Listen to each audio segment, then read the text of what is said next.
Assalamualaikum dan salam sejahtera. Budak-budak UMNO berkata, ada sebab kenapa Barisan Nasional menyertai Kerajaan Pakatan Harapan yang dipanggil Kerajaan Perpaduan. Tapi sebab tu bertukar dari masa ke semasa. Hari ini, sebab kenapa UMNO atau Barisan menyertai Kerajaan Pakatan Harapan ialah kerana mereka dipaksa oleh pengundi dan Seri Paduka Baginda yang di-Pertuan Agong untuk menyertai kerajaan yang dipanggil Kerajaan Perpaduan. Jadi, oleh kerana pengundi tidak undi untuk Barisan Nasional, kerana pengundi tidak beri mana-mana parti majoriti untuk bentuk kerajaan, baik Pakatan Harapan, Barisan Nasional ataupun Perikatan Nasional, maknanya pengundi sudah paksa satu kerajaan gabungan yang dipanggil Kerajaan Perpaduan dibentuk. Jadi salahnya salah pengundi. Sebab apabila pengundi tidak memberi majoriti kepada mana-mana parti, maka pengundi paksa satu gabungan dibentuk. Ini boleh kita salahkan pengundi. Sebab pengundi tidak beri mana-mana parti atau mana-mana gabungan satu majoriti, maka secara tak langsung, pengundi memaksa satu kerajaan gabungan dibentuk. So, it's the voters' fault, not UMNO's fault. Dan juga Seri Paduka Baginda yang di-Pertuan Agong terlibat di dalam memaksa satu kerajaan perpaduan ataupun kerajaan gabungan dibentuk. Oleh kerana apabila tidak ada mana-mana parti yang menang majoriti, maka Seri Paduka Baginda yang di-Pertuan Agong memaksa satu kerajaan gabungan dibentuk. So, yang salah ni ialah nombor satu pengundi kerana tidak memberi Barisan Nasional majoriti dan tindakan tu memaksa Barisan menyertai Kerajaan Pakatan, dan seorang lagi ialah Seri Paduka Baginda Agong yang juga bertindak memaksa satu kerajaan gabungan dibentuk. So those are the two parties, the voters and the Agong, yang boleh kita salahkan dan yang bertindak memaksa kerajaan gabungan dibentuk. So it's not UMNO's fault. Itu the latest lah yang terkini, alasan yang diberi oleh UMNO kenapa satu kerajaan perlu dibentuk, kerajaan perpaduan perlu dibentuk, padahal sebelum pilihan raya mereka sudah bersumpah tidak akan bentuk satu kerajaan gabungan. Walaupun UMNO Barisan kalah, mereka rela dan akan duduk di dalam pembangkang. They will remain the opposition hingga pilihan raya sekali lagi, PRU 16. Mereka tidak akan menyertai kerajaan yang dianggap sebagai kerajaan anti-Melayu dan anti-Islam. Tapi itu bertukar. Dan yang sebenarnya Barisan tahu yang dia tidak akan menang pilihan raya PRU 15.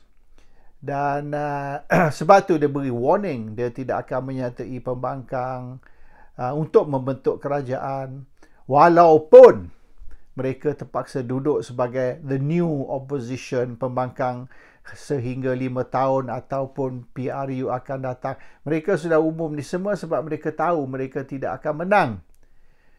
Tapi mereka terpaksa buat U-turn, dan mereka buat U-turn ni kita kena salahkan Agong lah. Sebab Agong ni campur tangan dalam politik dan Agong ni yang memaksa UMNO menyertai kerajaan. So maknanya UMNO ni bersih lah.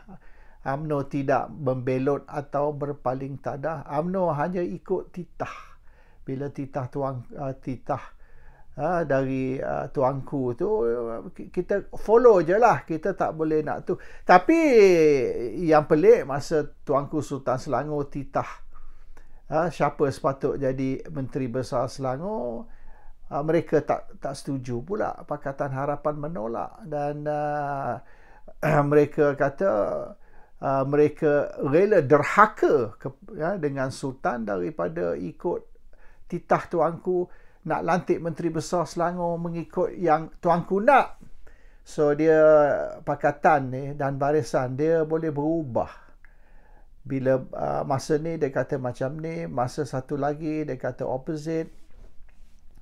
Tapi satu yang mereka kata sebelum PRU 15 baru ni, sebab apa mereka nak Ismail Sabri Yaakob turun?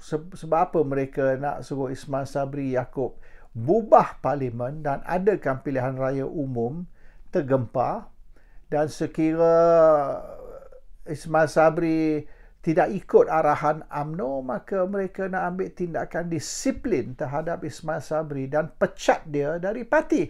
Sack him from the party. So mereka tegas.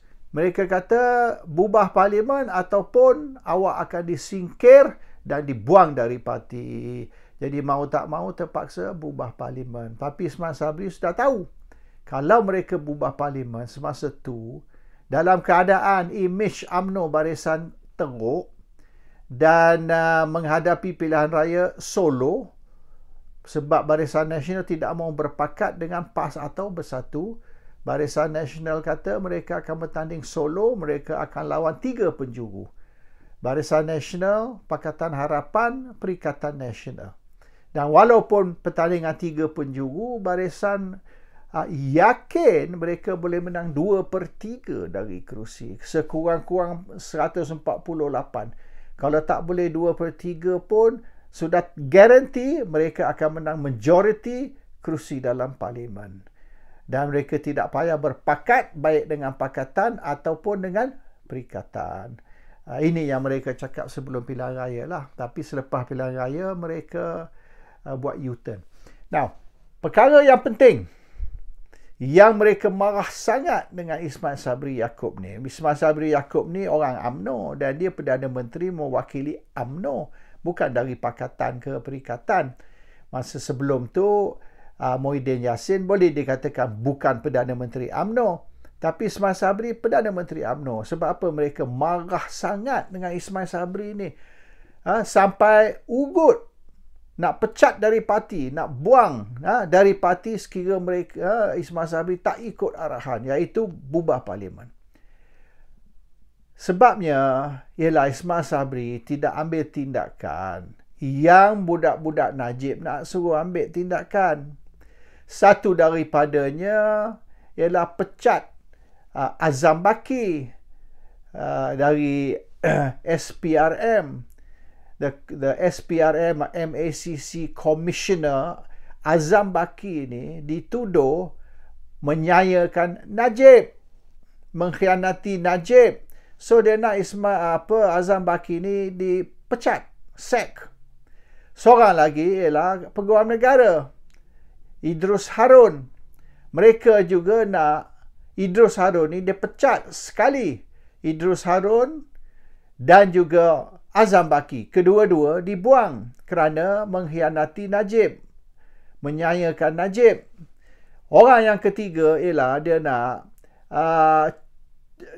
Chief Justice, Ketua Hakim juga dipecat.